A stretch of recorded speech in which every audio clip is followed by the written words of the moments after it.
హైదరాబాద్ లో జరగబోయే మనీ మంత్ర money manifestation classes కి ఇప్పుడే కాల్ చేసి రిజిస్టర్ అవ్వండి. పూర్వక నమస్కారాలు. రోజు గవర్నర్ గారి ప్రసంగంలో బడ్జెట్ సంబంధించిన ప్రసంగంలో గవర్నర్ గారు ప్రసంగిస్తున్నప్పుడు గత ప్రభుత్వంలో ఉన్న నాయకులు, వారి సభ్యులు చాలా హుందాగా గవర్నర్ గారు ప్రభుత్వం తరపున ఆయన సందేశాన్ని తీసుకెళ్తున్నప్పుడు వారు చేసింది ఏమాత్రం సబబుగా లేదు. గవర్నర్ గారు గత నెల రోజులుగా ఆయన ఆరోగ్య పరిస్థితి బాగా లేకపోయినా కానీ కంటిన్యూస్గా తీవ్ర జ్వరంతో బాధపడుతున్నప్పటికీ కూడా ఆయన ప్రత్యేకించి వచ్చి ఆయన ఈ రోజుని చాలా ఘనంగా, చాలా బలంగా ఈ మెసేజ్ని ఇచ్చినందుకు ముందుగా గవర్నర్ గారికి మా ప్రత్యేక ధన్యవాదాలు. గవర్నర్ గారి ప్రసంగంలో వైసీపీ అగ్రనాయకత్వం కానీ, సీనియర్ నాయకులు కానీ, వారి ఎమ్మెల్సీ సభ్యులు కానీ గవర్నర్ గారి ప్రసంగం పత్రులు చించేయడం కానీ, లేదంటే వారు ప్రత్యేకించి డిమాండ్ మాకు ప్రతిపక్ష హోదా ఇవ్వాలి అనేది చాలా బలంగా మాట్లాడుతూ వచ్చారు. ఇది అడిగితే వచ్చేది కాదు, అది ప్రజలు ఇస్తేనే వస్తుంది. బేసిక్గా ఒకటి హయ్యెస్ట్ మెజారిటీ ఎవరికి ఉంది వాళ్ళు ప్రభుత్వం ఫామ్ చేస్తారు. వాళ్ళకంటే నెక్స్ట్ స్టేజ్ ఎవరికి ఉంటే వాళ్ళకి ప్రతిపక్ష హోదా ఇస్తారు. అంతేగాని గతంలో మేము ప్రభుత్వాన్ని పరిపాలించాం కాబట్టి మా ప్రతిపక్ష హోదా ఎవరికి ఇవ్వరు. కనీసం జనసేన కంటే కూడా ఒక సీట్ ఎక్కువ ఇచ్చినా కానీ వాళ్ళకి ప్రతిపక్ష హోదా దక్కేది. ఈ రోజున ప్రభుత్వంలో second largest party Janasena. So దాన్ని ప్రజల దృష్టికి తీసుకొద్దామని వైసీపీ నాయకులు వాళ్ళు చేస్తుంది ఏంటంటే మాకు ప్రతిపక్ష హోదా ఇస్తే తప్ప మేము అసెంబ్లీలో అడుగు పెట్టాం, లేదంటే ప్రసంగాలను అడ్డుకుంటాం అని. ఇది సరైన మెసేజ్ బయటికి వెళ్దాం. ఇది సరైన విధానం కూడా కాదు.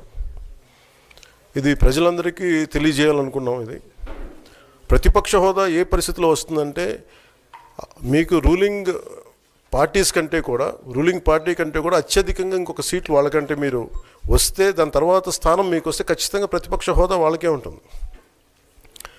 21 సీట్లు ఉన్న జనసేన, 11 సీట్లు ఉన్న వైసీపీకి ప్రతిపక్ష హోదా ఎలా వస్తుంది? మేము వస్తే తప్ప మేము అసెంబ్లీకి రాము, ఇలా గవర్నర్ ప్రసంగాలను అడ్డుకుంటాం అనేది ఇది సరైనది కాదు. ఇది ప్రజలందరికీ కూడా తెలియచేస్తున్నాం ఈ సందర్భంలో. అందుకని ఇది భవిష్యత్తులో కూడా మేము కోరుకునేది వైసీపీ నాయకుల్ని, మీకు ప్రతిపక్ష హోదా ఇవ్వకపోయినా ప్రజలు మీకు 11 సీట్లు ఇచ్చారు, దాన్ని గౌరవించి మీరు అసెంబ్లీకి రండి. మీ స్థాయికి తగ్గట్టుగా మీకు మీకు ఎన్ని ప్రశ్నలు అడగాలో దాన్ని తగ్గట్టుగా ఇస్తారు మీకు. ఇవన్నీ దాటి మన స్పీకర్ గారు కూడా చాలా గౌరవంగా వాళ్ళు 11 సీట్లు వచ్చినప్పటికీ కూడా చాలా గౌరవంతో ఇంతకాలం వాళ్ళకి ఇస్తూ వచ్చారు. ప్రశ్నోత్తరాల సమయంలో కూడా ఆయనకి ఇచ్చారు. గతంలో కూడా ఇవన్నీ ఆయన రావడానికి కూడా ఆయన ఎలా రావాలి, ఏం చేయాలి, దానికి కూడా చాలా ఏమాత్రం ఇబ్బంది పెట్టకుండా గతంలో కూడా చేశారు. ఫస్ట్ మీరు మనకి గవర్నమెంట్ ఫామ్ అయిన తర్వాత కూడా వీటిని దృష్టిలో పెట్టుకొని వైసీపీ కొంచెం హుందాగా వ్యవహరించాల్సిన అవసరం ఉంది. వైసీపీ నాయకులకు కూడా మీకు బాధ్యత ఉంది. గవర్నర్ గారి ప్రసంగాన్ని మీరు ఆ విధంగా మీరు ప్రశాంతంగా విని దాన్ని వచ్చే జరుగుతున్న సమావేశాల్లో మీరు దాని మీద లోటుపాట్లు మీరు చెప్తే బాగుంటుంది తప్ప ఇలా కూర్చోబెట్టి అరుపులు, కేకలు ఇది సమంజసంగా లేదు. అంటే అర్ధాంతరంగా ప్రతిదానికి అసెంబ్లీలోకి రాగానే గొడవ పెట్టుకోవాలి, దేన్నైనా విభేదించాలనేది ఇది చాలా లో లెవెల్ ఆలోచన విధానం, లో లెవెల్ స్ట్రాటజీ. అది ప్లీజ్ మీరు అప్గ్రేడ్ అవ్వండి, మీరు అప్లిఫ్ట్ చేసుకొని మీరు కూర్చోబెట్టి డెమోక్రటిక్ ప్రాసెస్కి గౌరవం ఇవ్వండి. మనస్ఫూర్తిగా వైసీపీ నాయకులకి ఇది నా విన్నపం, నా విజ్ఞాపన. This what I would like to say. And నిజంగా కావాలి అంటే మీరు ఈ 5 సంవత్సరాల్లో మీరు ప్రతిపక్ష హోదా మీకు రాదు, అది మీరు మెంటల్గా ప్రిపేర్ అయిపోండి. 11 సీట్లతోటి మీకు ప్రతిపక్ష హోదా ఇవ్వబడదు, రాదు. ఎందుకంటే ఇట్ ఈస్ చంద్రబాబు గారు, గౌరవ ముఖ్యమంత్రి చంద్రబాబు గారు డిసైడ్ చేసేది కాదు, జనసేన డిసైడ్ చేసేది కాదు. దానికి రూల్స్ ఉన్నాయి, దానికి రెగ్యులేషన్స్ ఉన్నాయి, నామ్స్ ఉన్నాయి. ఉదాహరణకి నేనే ప్రభుత్వం, మన కేంద్ర ప్రభుత్వం ఫార్మేషన్కి మేము వెళ్ళినప్పుడు పార్లమెంటరీ లీడర్ని ఎన్నుకోవాలి మనం కూర్చున్నప్పుడు, ఎన్డీఏ పక్ష నాయకుడు ఎన్నుకోవాలనుకున్నప్పుడు నేను నాయకుల స్థాయిలో నేను కూర్చున్నాను. అదే నేను ఇక్కడ మంత్రిగా ప్రమాణ స్వీకారం చేసేటప్పటికి నన్ను ప్రధానమంత్రి గారి పక్కన నన్ను కూర్చోబెట్టలా. నేను డిప్యూటీ సీఎం అయినప్పటికీ కూడా అది మంత్రి హోదానే కాబట్టి తిరిగి నన్ను మంత్రులందరూ పక్కనే కూర్చోబెట్టారు తప్ప ప్రత్యేకంగా నన్ను అక్కడ కూర్చోబెట్టలేదు. They are very specific rules and regulations నడుస్తాయి. ఉదాహరణకి పొద్దున కూడా స్పీకర్ గారు ఎదురొస్తే, నేను అసెంబ్లీలోకి అడుగు పెడతా ఉంటే స్పీకర్ గారు ఎదురొచ్చారు.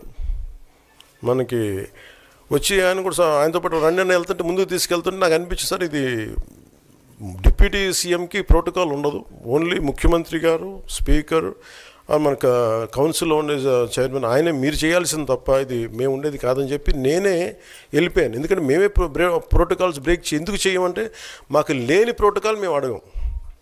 అలాగే వైసీపీ నాయకత్వం కూడా గుర్తించాల్సింది, ఇది మీకు హోదా ఇవ్వబడదు.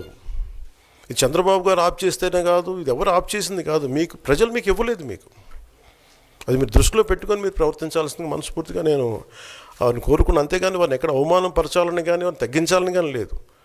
175 సీట్లు కేవలం 11 సీట్లే ఇచ్చారు వాళ్ళకి.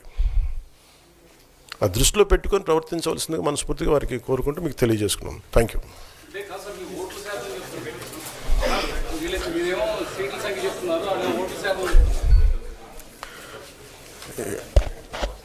ఫస్ట్ అప్పుడు ఏం చేయాలంటే సార్, అప్పుడు జర్మనీకి వెళ్ళిపోవాలండి. ఇప్పుడు జర్మనీలో ఏంటంటేనండి, నేను జర్మనీ రిజల్ట్స్ కూడా ఏదో వచ్చినాయి చూస్తా ఉన్నాను ఎలక్షన్స్లో.